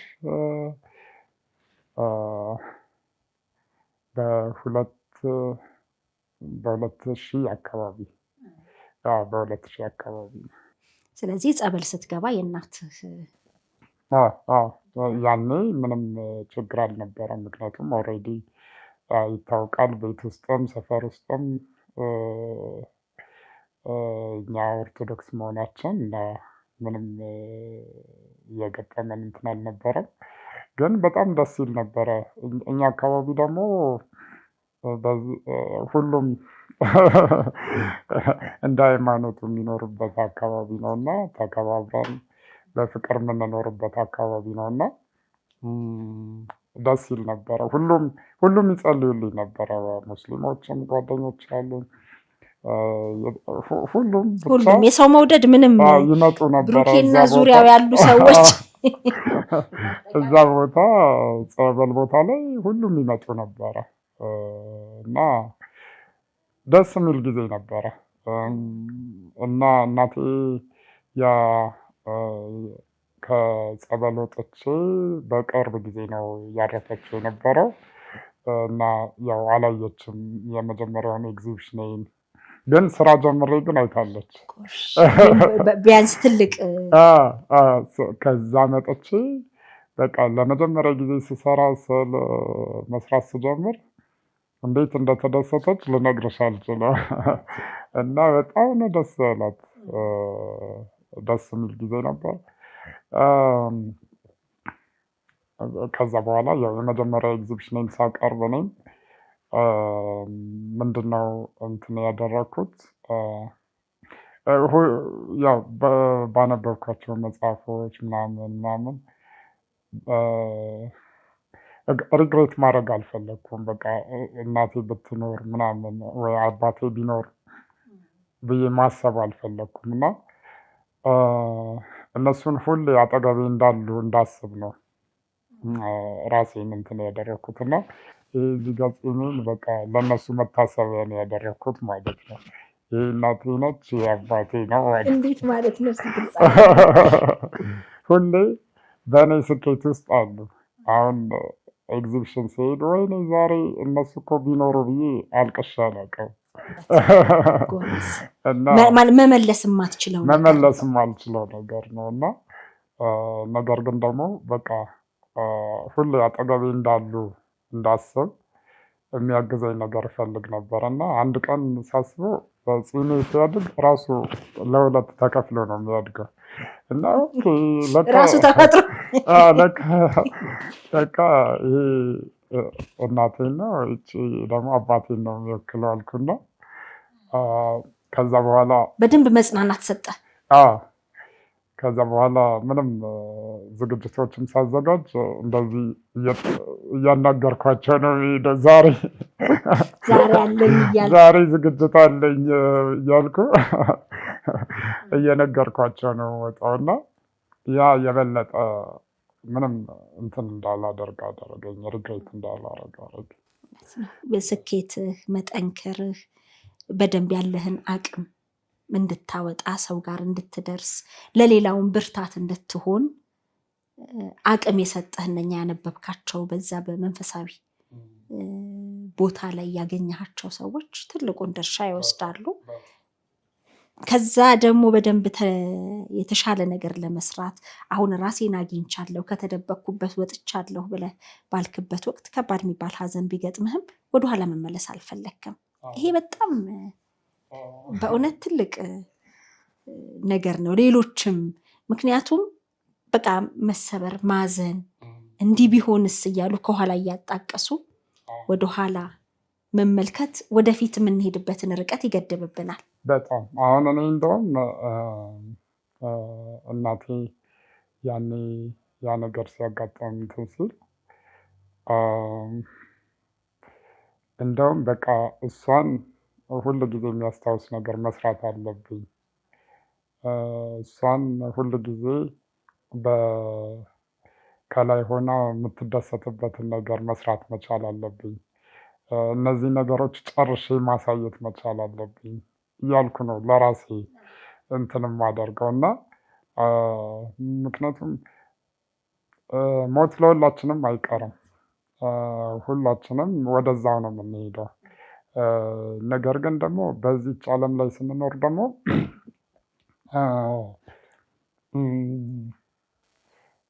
እድሜያችን እየጨመረ ሲመጣ እድሜያችን እየጨመረ የመጣ ይመስለናል እንጂ እድሜያችን እየቀነሰ ነው የሚመጣ እና በዚች እየቀነሰች በምትመጣ ህይወታችን ላይ እንዲህ አይነት ሀዘኖችን በህይወታችን ላይ የሚመጡ በጣም አስቸጋሪ ነገሮችን ደግሞ የበለጠ ውስጣችን አስገብተን መስራት የምንችልበትን ጊዜ ደግሞ የበለጠ የምናሳጥረው ከሆነ በህይወታችን ልንሰጥ የምንችላቸውን ነገሮች ሁሉ እያጠፋናቸው ነው የምንመጣው፣ ወይም እንዳይታዩ እያከሰምናቸው ነው የምንመጣው እና በተቻለ መጠን ለሰው ልጅ ሀዘን ያስፈልገዋል። ሀዘን ማዘን አለብን፣ ግዴታ ነው። ግሪፊንግ ታይም ያስፈልገናል። ሀዘናችንን የምንወጣበት የምናለቅስበት ነገር ግን ደግሞ ያ ጊዜ መቆየት ግን የለበትም። ያ ጊዜ እድሜ ልክ መሆን የለበትም። ወይም ደግሞ በቃ እድሜ ልክ ተሰብረን በቃ በዛ ሀዘን ራሳችንን ማጣት የለብንም። ያ ሰውም ደግሞ ያንን ነገር ይፈልገዋል ብዬ አላምንም። በሱ ህይወት መሞት ወይም በሱ ህይወት ማጣት የኛ ህይወት ተሰብሮ ደካማ ሰው ሆነን እንድንኖር የምንወደውም ሰው ያንን ነገር ይፈልጋል ብዬ አላምንም። እኔ እናቴ ሁል ጊዜ በቃ ስራዎቼ ለህዝብ ቀርቦ እንዲታዩ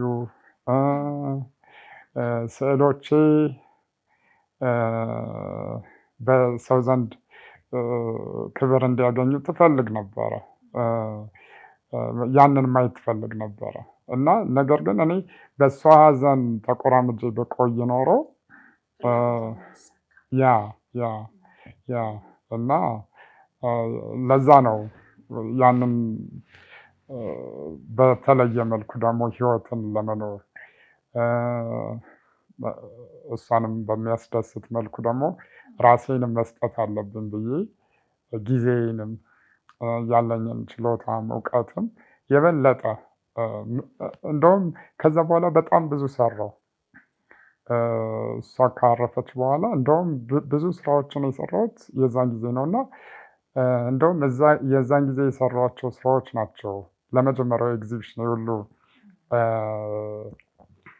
እንዲቀርቡ ምክንያት የሆነኝ ማለት ነው። እና እነዛን ስራዎች ባልሰራቸው ኖሮ የኤግዚቢሽን እድል ሳገኝ እጄ ላይ ምንም ስራ አይኖረኝም ነበር እና ያንን ጊዜ መጠቀም መቻለኝ መስራት መቻለኝ ረድቶኛል። ነገር ግን የእሷ ፍቅር፣ የእሷ ስሜት፣ የእሷ ምኞት ሁሌ ደግሞ በልቤ ውስጥ አለ። በስኬትም እያሳየህ ነው። በጣም ደስ ይላል። ስለ እውነት ብቸኛ ወንድ ነህ ብሩኬ? አይደለም፣ ሌላ ወንድም አለኝ፣ ግን ውጭ ሀገር ነው ያለው፣ እስራኤል ነው። ወሰኔ ሽጥላ ይባላል። ወሰኔ ሽጥላ መቼም በደንብ በቃ የሚኮሩበት ወንድማቸው በስራው በምኑ እንደሆነ ምንም ጥርጥር የለውም። ምክንያቱም እኛ ራሱ የኛ በመሆንህ እንኮራለን። ስለ እውነት በጣም እኔ በጣም አክባሪ ስለ እውነት በጣም አክባሪ ነኝ። በስራዎች እጅግ እደነቃለሁኝ በአጠቃላይ እና ስራዎችህም በጣም የሚገራርሙ ናቸው። አሁን አጠገባችን አንድ ስዕል አለ። እስቲ ስለዚህ ስዕል እንግዲህ ሙሉ መጽሐፍ የሚወጣው ይመስላል። ይህ ይቅርታ ከተሰኙት ቲሞች የመጨረሻ ያቀረብኩት ኤግዚቢሽን በሜትሮ ጋለሪ ነበረ ከ8 ወር በፊት እና ከዛ ከቀረቡት ስራዎች አንዱ ነው ይሄኛው ስራ እና ይሄ የሰው ልጆች ሁሌ በይቅርታ ውስጥ አይደለ ህይወትን እየተራመድን የምናልፈው። ያንን ነው ለማሳየት ጥረት ያደረኩት እና የዚህኛው ስዕል ርዕሱ ኢንዲንግ ዘዋር ዊዝ ፎርጊቭነስ የሚል ነው እና በይቅርታ ውስጥ በሰላም ስለመኖር፣ በይቅርታ ውስጥ በፍቅር ስለመኖር የሚያሳይ ስራ ነው እና በተለይ ደግሞ የጦርነትን አስከፊነት በቃ ልክ እዛ ስዕሉ ታች አይተሽው ከሆነ ሰውየው የቀረው ባዶ እግሩን ነው እና በቃ አሸናፊ ብንሆን እንኳን ነገር ግን ብዙ ሉዝ የምናደርጋቸው ነገሮች እንዳሉ አሸናፊውንም ተሸናፊውንም ባዶ እግር የሚያስቀር ነው ጦርነት የሚለውን ሀሳብ ነው እዚህ ላይ ለማሳየት ጥረት ያደረኩት። በተግባርም ያየነው ይሄንኑ የሚያረጋግጥ ነው። ድንጋይ ነው ጀርባ ላይ ያለ። ይሄ በባህላችን ድንጋይ ተሸክመን ይቅርታ የምንጠይቀውን ሂደት ነው በዚህ ላይ ለማሳየት የፈለኩት እና በዛ ላይ ደግሞ የተደራረቡት ድንጋዮች ደግሞ ህይወትን ባላንስ አድርጎ ስለመኖር እኔ ለአንቺ መኖር ዋስትና ነኝ፣ አንቺ ለእኔ መኖር ዋስትና ነሽ አይደለ? ሁላችንም የምንገናኝበት መስመር አለ። እኔ ሌላ ሰው ነኝ፣ አንቺ ሌላ ሰው ነሽ፣ ካሜራማኑ ሌላ ሰው ነው። ሁላችንም ግን የሆነ መስመር አለን አይደለ? የሚያገናኝ። እኔ ስራ ባልሰራ ኖሮ አንቺ እኔ ቤት አትመጭም ነበረ። አንቺ እኔ ቤት አትመጪ ደግሞ ካሜራማኑ ይህንን መቅረጽ አይችልም ነበረ። ትሪያንግል አለ፣ የሆነ ትሪያንግል እና እነዛ ትሪያንግሎች ሁሌ ቆመው ለመሄድ ባላንስ ያስፈልጋቸዋል። ወይም ደግሞ እርስ በርስ ለመቆም አንድ ላይ የሚያደርጋቸውን ሀሳብ መፈጠር መቻል አለበት እና ያንን የሀሳብ መስመር ነው እዚህ ላይ ለማሳየት እኔ ጥረት ያደረኩት እና ሁላችንም እንደ ሰው ልጅነታችን እንደ አንድ ሀገር ህዝብነታችን ባላንስ የሚያደርግ ሁላችንንም እኩል አድርጎ ሊያቆመን የሚችል መስመር ያስፈልገናል የሚሉትን ነገሮች ነው እዚህ ላይ ለማሳየት የፈለኩት። ይህ ከ8 ወር በፊት የቀረበ ኤግዚቢሽን ላይ የቀረበ ትልቅ መልእክት የያዘ ስዕል ነው። በተለያየ ጊዜ የተለያዩ ኤግዚቢሽኖችን አቅርበሃል። ህልምህን ገና በአፍላ በ17 ዓመት ማድረግ የፈለግከውን አሁን እድሉን አግኝተህ እየተጠቀምክበት ነው። አሁን በቅርቡም የስዕል ኤግዚቢሽን አለ አይደል? አዎ፣ በቅርብ ከ3 ወር በፊት ዛምቢያ ነበርኩ። እዛ አሳይቼ የመጣው ሉሳካ ናሽናል ሙዚየም የሚባል በጣም አሪፍ እንትን ነበረ። እዛም ሶሎ ኤግዚቢሽን ነበረ ያቀረብኩት እና እዚህኛው ኤግዚቢሽን ላይ ካቀረብኳቸው ስዕሎች የተወሰኑ ስዕሎችን ጨምሬ ነበረ ይዤ ሄድኩት። አዳዲስ ስራዎችንም ጨምሬ ነበረ የወሰድኩት። አሁን ደግሞ እስቲ ገና ፕሮሰስ ላይ ያለ አለ። ዚምባብዌ ነው እዛ ለማቅረብ ዝግጅት እያደረግኩ ነው እና ዜዶች ላይ እንግዲህ አይ ዜዶች ላይ ብቻ ሳይሆን ዱባይም ለመኖር ዱባይ ነበርኩ። ምን ያህል ጊዜ ቆየህ ዱባይ? ዱባይ ዓመት ከ7 ወር ቆየ። ምቹ ነበር? እንዴት ነው ስትሄድስ? ምንን እንግዲህ ዱባይ ምቹ ነው ተብሎ አይጠየቅም። ለስራ ማለቴ ነው፣ ለስራ ለሌላው አይደለም። ምንም ለብሩክ ለስራዎቹ ለምኑ ኤግዚቢሽን ነበር እንዴት ነው የሚለውን በደንብ እኔ ህይወትን በተለየ መንገድ እንዳይበት ያደረገኝ ቦታ ነበረ። ምክንያቱም ከቤት ስወጣ ለመጀመሪያ ጊዜ ነው ቤት ተከራይቼ ስኖር ማለት ነው። አልፈህ ዱባይ ተወልደህ ካደግክበት ቤት ወጥተህ ሳልከራይ ዱባይ ከደላላ ጋር ስሯሯጥ ከቤት ደላላ ጋር ማለት ነው እና ብቻ አንዳንድ ጊዜ መልመድ ነገሮችን ጥሩ ነው።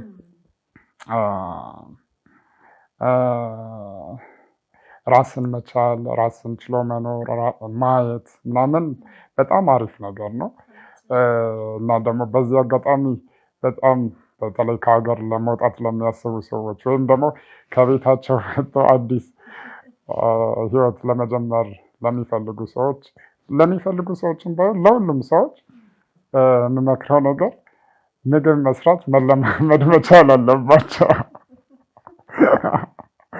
እውነቴን ነው። በጣም እዚህ ያለው ምንም ቢያንስ የተወሰኑ ነገሮች ወይ እንቁላል መጥበስ ምናምን እንደዛ ነው እንትን የምንለው እንጂ ይህን ያህል መስራት እንዳለብን አናስበውም። ወይም ማወቅ እንዳለብን የኢትዮጵያ ወንዶች እና ማወቅ እንዳለብን አናስበውም። እና አንድ ዘነበወላ ሲናገር የሰማሁት ነበር። ዘነበወላ ያልኩት ያው ስለምቀራረበው ነው። በጣም ጋሼ ማለት ካለብኝ ለሚዲያው ጋሼ ዘነበወላ የተናገረው ነገር ነበር እና እኔ በጣም ከኢትዮጵያ የሚሰደዱ ሰዎች በጣም የሚያሳዝኑኝ ያለ በሜዲቴራኒያን እንደሚሰደዱ እያወቁ ነገር ግን ዋና ሳይችሉ ነው የሚሄዱት አለ። እና እኔም እንደዛ ነው የሆንኩት። እኔም በእርግጥ እዛ ለመቅረት አስቤ አልነበረም የሄድኩት። የሄድኩት ኤግዚቢሽን ለማቅረብ ነበረ። ሪቨር ብላይንድነስ የሚባል በሽታ አለ እና የእሱ ፋውንዴሽን ነው ጋብዞኝ የሄድኩት እና እሱ ኤግዚቢሽን ካቀረብኩ በኋላ እዛ ኤግዚቢሽን ላይ እንደ አጋጣሚ አንድ የዱባይ ነዋሪ ነበረ እና ሙዚየም አለው ዱባይ ውስጥ እና ልክ ኤግዚቢሽኑ እንዳለቀ በቃ እኔ ስዕሎችን በጣም ወደጃቸዋለሁ፣ ሙዚየም ስላለኝ እዛ ሙዚየም ላይ ለ3 ወር በነፃ ቦታ እሰጥሃለሁ አለኝ እና ያ ነው ሀሳቤን እያስቀየረኝና እዛ እንድቀር ያደረገኝ እንጂ እስከዛ ሰዓት ድረስ ልክ የመምጫ ቀኔ ሲደርስ ለመመለስ ነበረ። ከዛ እስቲ ልየው አልኩና እስቲ ልየው ይህንን ነገር በቃ ልሞክረው አልኩና በቃ እዛው ቀረው ማለት ነው። አዎ በጣም ብዙ ነገር ተምሬበታለሁ። ራሴንም ደግሞ በብዙ ነገር ቻሌንጅ አድርጎኛል። ነገር ግን እነዛ ቻሌንጅ ያደረጉኝ ነገሮች ደግሞ የበለጠ ደግሞ እንድበረታ አድርገውኛል፣ መስራት እንድችልም አድርገውኛል። እዛ ካለው ማህበረሰብ ጋርም አስተዋውቆኛል፣ ከሎካሉም ከኢትዮጵያዊም በመቆየቴ ማለት ነው። በመቆየቴ የተነሳ ምክንያቱም እዛ ያለው የዱባይ ያለው የዱባይ ካውንስሌት ዱባይ ነው ያለው።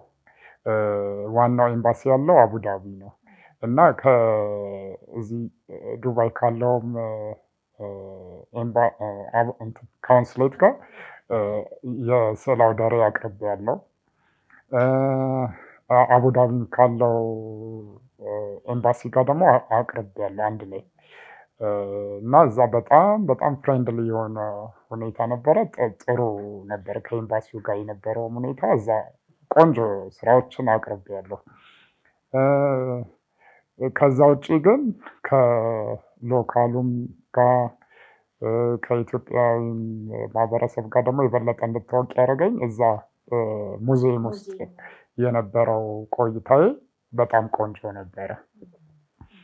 እዛ በእረፍት ሰዓታቸው ብዙ ሰዎች እኔ ጋር ነበረ የሚመጡት እና በቃ ያው እንትን ላይ ፌስቡክ ላይ ምናምን ስለሚያዩ ፌስቡክ ላይ ብዙ ከዱባይ ያሉ ሰዎች ፎሎ ያደረጉኝ ነበር እና በቃ በእረፍት ሰዓታቸው እኔ ያለሁበት ቦታ ሱቅ አልመርፋ ይባላል እና እዛ ነበረ የሚመጡት የነበረው እና እዛ ብዙ ሰዎችን አግኝቻለሁ። ብዙ ሰዎች ሰፖርት አድርገውኛል እና እንጀራ ከአማረክ እያሉ ራሱ እንጀራ ይዘውልኝ የመጡ ብዙ ሰዎች ነበሩ እና ብቻ ደስ ይላል። አንተ አቅም አለኝ ብለህ ስታምን ከራስህ ጋር ስትታረቅ እድሎችን በደንብ መጡ። መጀመሪያ ከራስ ጋር መግቢያችን ላይም እንዳልነው ውድድራችን ከራሳችን ከትላንት ማንነታችን ከትላንት ጋዜጠኛ እኮ በቃ እንዲህ ነው አገናኘሽ እኮ እንዳለ።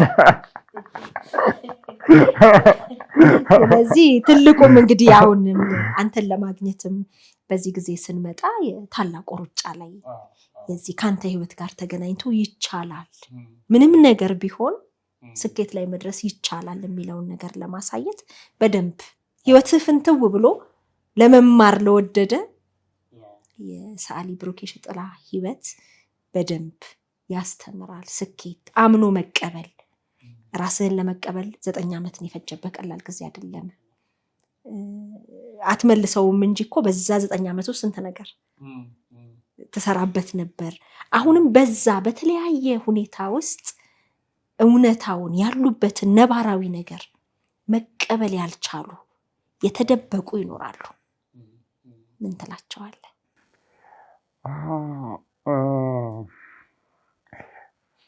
ያው በግድ የሰው ልጆችን እንዲለወጡ ማድረግ አንችልም። ትልቁ ነገር የእነሱ ፈቃደኝነት ነው። ማለት እኔ መለወጥ እችላለሁ፣ እኔ ህይወቴን ማሻሻል ፈልጋለሁ ብለው መጀመሪያ ማመን መቻል አለባቸው። መጀመሪያ ራሳቸውን በራሳቸው አክሴፕት አድርገው ተቀብለው ያላቸውን ሁኔታ የሚኖሩበትን ወይም ደግሞ በህይወታቸው የተፈጠረውን ነገር አምኖ መቀበል እሱ ትልቅ ትልቅ ዋጋ አለው። እሱን ተቀበሉ ማለት በቃ ለመለወጥ 50% ተራምደዋል ማለት ነው። እና ከዛ በኋላ ያለው ነገር ቀላል ነው። ከዛ በኋላ ያለው ነገር ባሉበት ሁኔታ ወይም ባሉበት ማንነት ውስጥ ሊረዳቸው የሚችል ለምሳሌ ሱስ ውስጥ ከሆነ ያሉት ሱስ ማገገሚያ ለመሄድ ጥረት ማድረግ ራሳቸውን ከዛ ነገር ውስጥ ለማውጣት ማለት ነው። በትምህርት ደግሞ ራሳቸውን ማሻሻል ከሆነ ደግሞ ያንን ነገር ለማድረግ መሄድ የሚችሉበትን ሁኔታዎች ማሻሻል፣ ከሰው ጋር የተቀያየሙ ወይም ደግሞ ከሰው ጋር በመጣላት ወይም በተለያዩ ነገሮች በፍቅር ህይወት ሊሆን ይችላል፣ በቤተሰብ ሊሆን ይችላል፣ ልጅ መውለድ ባለመቻል ሊሆን ይችላል። ብቻ በተለያየ ሁኔታ የገቡበት ችግሮች ካሉ ደግሞ እነዛን ነገሮች ለመፍታት ደግሞ የስነ ልቦና ሐኪሞችን ማማከር፣ ቤተሰብ ማማከር ደግሞ ቤተሰብ ማማከር ስል ብዙ ጊዜ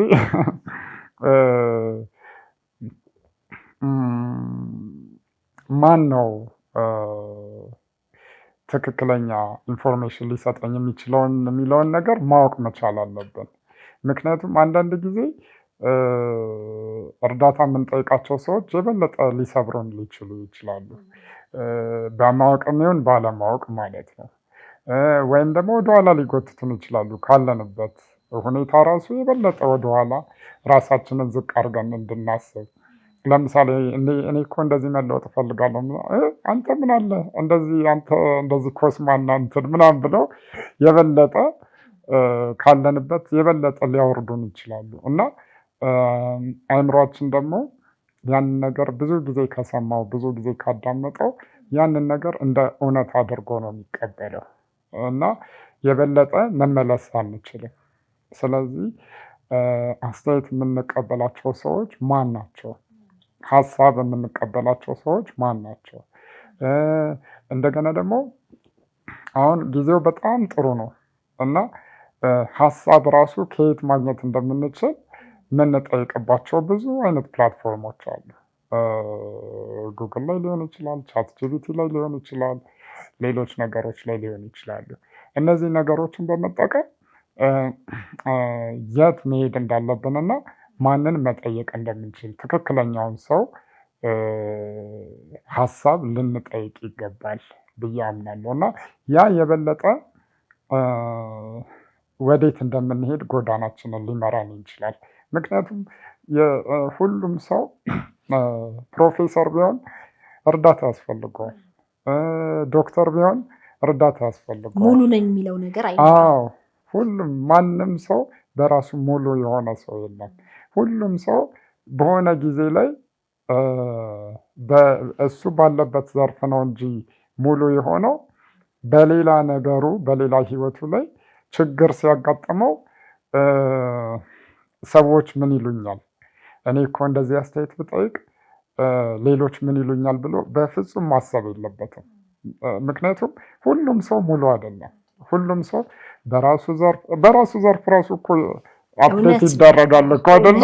እንደውም በየአመቱ አፕዴት ካላደረጉ 20% ያህል ሉዝ ያደርጋሉ ይባላል። በየትኛውም ዘርፍ እና በፍጹም ለመጠየቅ ማፈር የለበትም ማንም ሰው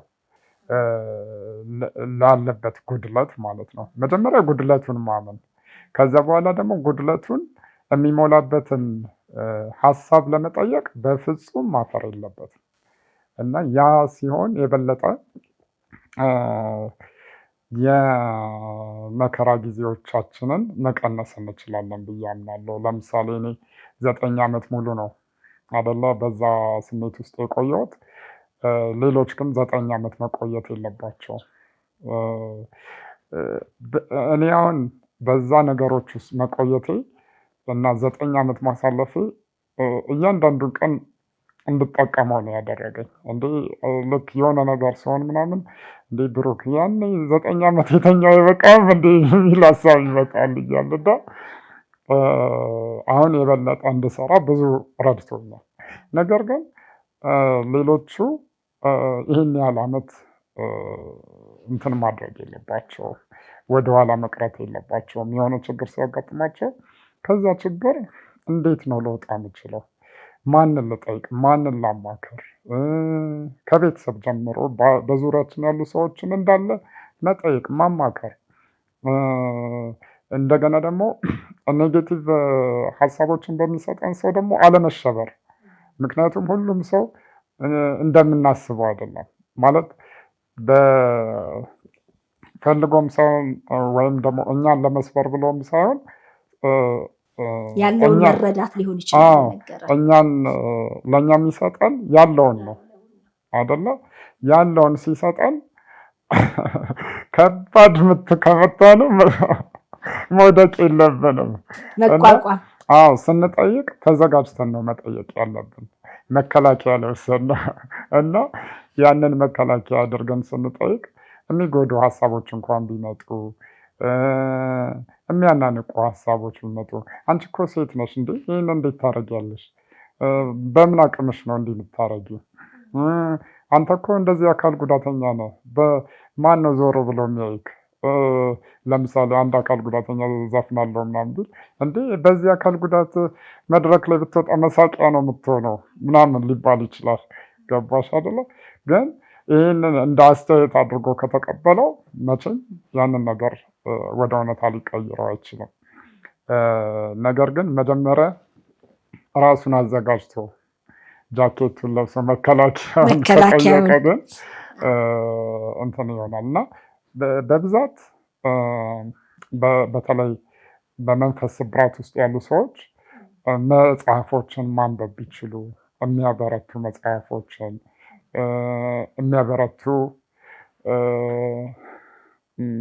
እና መንፈስን የበለጠ ከፍ ሊያደርጉ የሚችሉ ሀሳቦች የሚተላለፍባቸውን ፔጆች ማየት ቢችሉ፣ ዩቲዩብ ፔጆች ሊሆን ይችላል፣ ፌስቡክ ፔጆች ሊሆን ይችላል።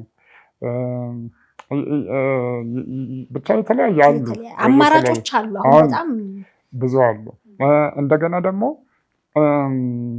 እንደዚሁ ደግሞ የተሰበሩ ጓደኞች ያላቸው ደግሞ ለጓደኞቻቸው አሁን ነው መድረስ ያለባቸው በስብራታቸው ሰዓት እና በዛ ሰዓት አንደኛ ሄዶ በመጠየቅ በማናገር ጊዜ በመስጠት ራሱ የሰው ልጅ ጊዜ ሲሰጠው በጣም ነው ደስ የሚለው እና ያንን ጊዜ በመስጠት ራሱ ያንን ሰው መድረስ መቻል። ሁለተኛ ደግሞ በመጠየቅ ምንድን ነው ያ ሰውዬ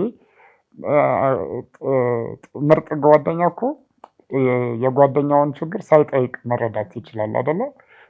ያንን ነገር ለመፍታት ምን ጥረት አድርጓል ይሄ ጓደኛ? ያንን ነገር የጓደኛውን ችግር የጓደኛውን ስብራት ለማቃናት ምን ያህል ለፍቷል? ገባሽ አይደለ? የሰው ልጅ ካለፈ በኋላ ብናለቅስ ምንም ትርጉም የለውም። በህይወት እያለ ግን ለዛ ሰው ወይም ለዛች ሴት ምን አድርገናል? ምን ጥረት አድርገናል? እና ያ ትልቅ እንትን ይመስለኛል። እና አሁን እየሰሙ ያሉ ካሉ እና ደግሞ ጓደኞቻቸው የተሰበሩባቸው ለነሱ መድረስ መቻል አለባቸው ብዬ አምናለሁ። እንደዚሁ መጽሐፎችን መስጠት ሊሆን ይችላል፣ ወይም ደግሞ መልሳቸውን ሊያገኙበት ቦታ መውሰድ መቻል ሊሆን ይችላል እና በዚህ ህይወታቸውን መቀየር ቢችሉላቸው ደስ ይለኛል። አመሰግናለሁ። በጣም ደስ ብሎኛል ብሩኬ፣ በእውነት ስላገኘሁ። በደንብ ጠንክረህ በደንብ ሻይን አድርገህ ስራዎች በጣም ያማምራሉ፣ ውብ ናቸው። እንደው ያዩ የት ላግኝ ቢሉ የት ያገኛሉ ያንተን የስዕል ስራዎች? ያው ጋለሪ ላይ ሲወጣ ነው ስራዎች ያው የሚታዩት የሚወጡት። የኛ ስራ ብዙ ጊዜ አሁን በቅርቡ አንድ ኤግዚቢሽን አለኝ፣ የግሩፕ ኤግዚቢሽን 3 ሆነን የምናቀርበው ዋይን ትሪፍት የሚባል ቦታ ነው። ላፍቶ ሞል አጠገብ ያለ ህንፃ ነው፣ ግራውንድ ላይ ነው። እዛ ኤግዚቢሽን አለኝ። አርብ ዕለት ነው የሚከፈተው እና እዛ መጥተው ማየት ይችላሉ ስራዎችን።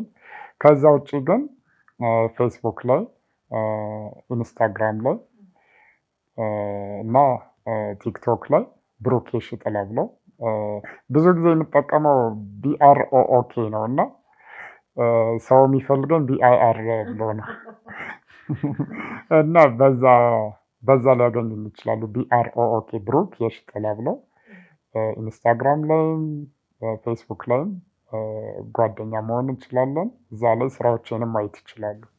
በጣም ነው ደስ የሚለው። ስለዚህ እንግዲህ ተቀላቀሉት፣ ተወዳጁት። የስዕል ስራዎቹን የምትፈልጉም እንግዲህ እዛ ላይ አግኙት። እኛ መኖሪያ ቤቱ መተን በጣም ደስ የሚል ቆይታ አድርገናል። በጣም ደስ ብሎኛል። እግዚአብሔር ያክብርልኝ። እንግዲህ አሁን ባለፈው ስትመጪ በ1 ዲጂት ነበረ፣ አሁን በ2 ዲጂት አድርገሽዋል። 10 ዓመት እና አሁን ጥያቄ የሆነብኝ ገና በ20 ነው የምንገናኘው ማለት እድሜና ጤና ይስጠን። ግን ከዛ በፊት እንገናኛለን። አይ በመሀል እኮ መርከብ ጋርም ተገናኝተናል። እንደው ቤት የመጣሁበትና አይምሮዬ ውስጥ የነበረው ያቺ አሁንም መናፈሻ ውስጥ አይቻታለሁ የምትስልባትን ትልልቅ ስራዎች ሲሆኑ አሁንም ተኝቼ ይሰራሉ። ያኔ ስመጣ በደረትህ ያው ያኔ ሬዲዮ ስለነበር ማሳየት ነበር። ነገር ግን በደንብ እኮ ገልጸሻል። ትዝ ይለኛል፣ ሰምቼዋለሁ ፕሮግራሙን እና ፕሮግራሙን ራሱ የሰሙ ሰዎች በጣም ብዙ ሰው ደውለውልኝ ነበረ። ያ አይምሮ ውስጥ ስለነበረ መኝታ ክፍል ውስጥ በደረት ተኝተ ስለነበር ያ ነው ቤት የመጣሁበት እንጂ ደግሞ መርከብንም የልጅነት ህልሙ በቃ የህይወት ስኬት የሚለው አንተም ማግኘት ነበር። እሱን ደግሞ አሳክተህልናል። አመሰግናለሁ። እኔም በጣም ነው ደስ ያለኝ። የሚገርምሽ ነገር እኔ ራሱ በመርከብ በጣም ነው ኢንስፓየር የሆንኩት እና በጣም ኢንስፓየር የሚያደርግ ልጅ ነው። ለብዙ ሰዎች የሚጽፋቸው መልእክቶች፣ ለብዙ ሰዎች የሚልካቸው ደብዳቤዎች በጣም የሚገርሙ ናቸው። 25,000 በላይ ደብዳቤዎችን እሱ መጻፍ አይችልም፣ ሌላ ሰው ግን ጻፉልኝ ብሎ አጽፏል። እና በቃ የእሱ የመርከብ ታሪክ ራሱ ሌላ በጣም ትልቅ እንትን ሊወጣው የሚችል ነው እና እሱ ራሱ በጣም ሊመሰገን የሚገባው በጣም ሊከበር የሚገባው ትልቅ ሰው ነው እና እኔ ራሱ እሱ ጋር ሄጄ እሱን ማግኘቴ ለእኔ ትልቅ ክብር ነበር። በጣም ነበረ ደስ ያለኝ። እኛ በጣም ደስ ብሎናል። መርከብ አምባዬ በጣም ነው ምንወድህ። ይኸው ብሩኬም እንግዲህ ያለውን አክብሮት እየገለጸ ነው። በጣም ቴንኪው። የተገናኘንበትንም ለማንሳት ነው መርከብን የሚያነሳ ነው። እንግዲህ በተሻሉ በጣም ከፍ ባሉ ኤግዚቢሽኖች፣ ስራዎች እንጠብቀሃለን። አመሰግናለሁ። ትክክለኛና ተአማኒ የሆኑ መረጃዎችን ወደ እናንተ ወደ ውድ የሸገር ኢንፎ ሚዲያ ተከታታዮች የምናቀርብበት ቻናላችን ሸገር ኢንፎ ነው። ታዲያ ሸገር ኢንፎን ሰብስክራይብ አድርገዋል? ቤተሰብ ይሁኑን። ለአብሮነታችሁ ከልብ እናመሰግናለን። ላይክ፣ ሼር በማድረግም ለሌሎች ያጋሩ። ሸገር ኢንፎ ሚዲያ